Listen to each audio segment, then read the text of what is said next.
आमचा एवढाच मुद्दा आहे की आम्ही एकच मुद्दा आहे की आम्ही बीजेपीला मतदान का करावं. सध्या आम्ही सांगतो की आम्ही बीजेपीला मतदान का करणार नाही. 3 कारण. आंतरवली स्तरात येते आमच्या माऊलीवर ज्या जनरल डायर प्रवृत्तीच्या गृहमंत्र्यानं आमच्या बेछूट लाठीमार करून ज्यांना जखमी केला त्या निषेधार्थ आम्ही त्या बीजेपीला मतदान करणार आहे. दुसरा मुद्दा आमच्या मराठा आरक्षणासाठी जेवढे आमचे भाऊबंधांचे बळी गेले त्यांना श्रद्धांजली म्हणून आम्ही बीजेपीला मतदान करणार. तिसरा मुद्दा आमचे मराठा किमान जरांगे पाटील यांच्यावर SIT चौकशी लागली आहे त्याच्या निषेधार्थ म्हणून आम्ही बीजेपीला मतदान करणार नाही. आणि चौथा मुद्दा की माऊली आरक्षणासाठी लढत आहे त्या माऊलीवर SIT चौकशी लावताना सगळे मराठा आमदारांनी समर्थन केलं. निषेधार्थ आम्ही बीजेपीला मतदान करणार नाही. 2014 पासून मी बीजेपीला मतदान केलो कारण ह्या मराठा आरक्षणाच्या विरोधात किमान मनोज जरांगे पाटलाच्या समर्थनात आज बीजेपीला मतदान करणार नाही ही माझी एक कळकळीची विनंती आहे. तुमचं मत काय?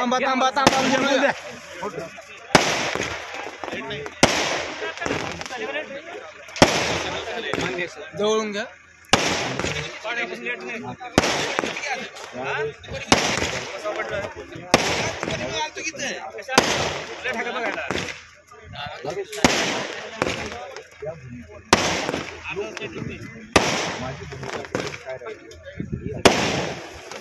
प्रत्येकाची भूमिका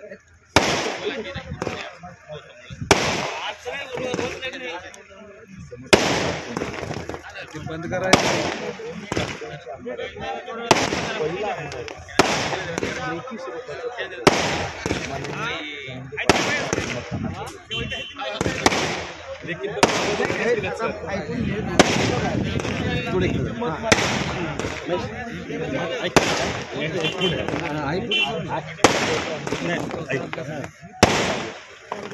आपल्याला आरक्षण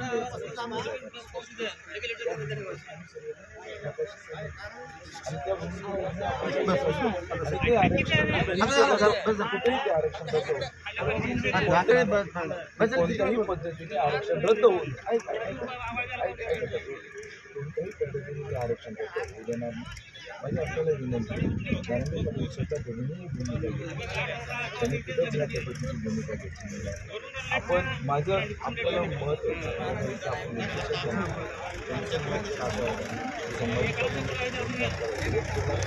समजले नाही.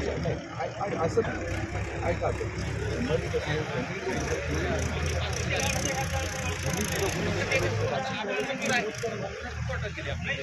नाही मी त्यावेळेस विरोध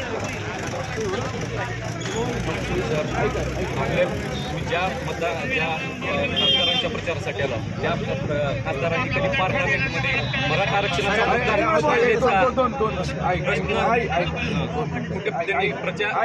पत्रकार परिषद सुद्धा घेतली नाही आणि त्याच्याविषयी काही मत सुद्धा व्यक्त केलं नाही.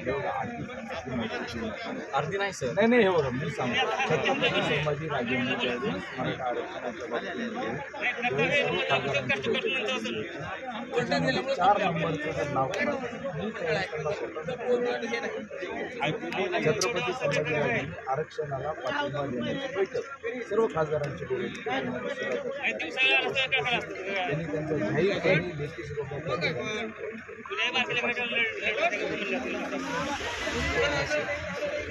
सर्व मराठा समाजाच्या सर्व बांधवांना किमान आपण तपासून ज्या व्यक्ती या भूमिकेमध्ये सतत आपल्यासोबत आमचा किमान त्याला तरी नाही माझं म्हणणं की आज मी तुमच्या इथपर्यंत आलो. तुम्ही माझी भूमिका पहिल्या दिवसापासून पाहिजे. तुम्हालाही माहिती आहे की ह्या भूमिकेमध्ये सगळ्यांनाच त्रास झालेला सगळ्यांना त्रास. आणि ह्या गोष्टीची जर मी सहमत नसेल तर तुम्ही गरजवंत मराठ्यांचा आहे. बलाढ्य मराठ्यांचा नाही. बलाढ्य मराठी म्हणजे राजकारणी आणि त्यांच्यासोबत असणारे सर्वच मराठा.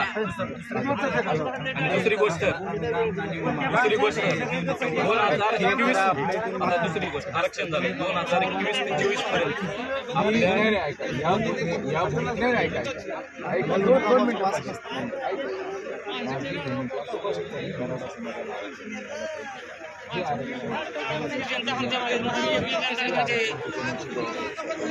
आरक्षण मिळालं वरचं आरक्षण आहे, टिकत नाही सर. माझं काय म्हणणं, आज तरी आहे ना, आज नोकर भरती चालू कशी मागच्या ईडब्ल्यूएस भूमिका मांडली 2 मिनिट बोलू सर. मागच्या ईडब्ल्यूएस आरक्षण 10% त्यांनी दिलं, पण ते 10% आरक्षण टिकलं का नाही? टिकलं नाही. कुणामुळे बी असं टिकलं का नाही टिकलं? मग त्याच्यामुळे आपले हजारो मराठा तरुण आज नोकरीला मुकलेले आहेत सर.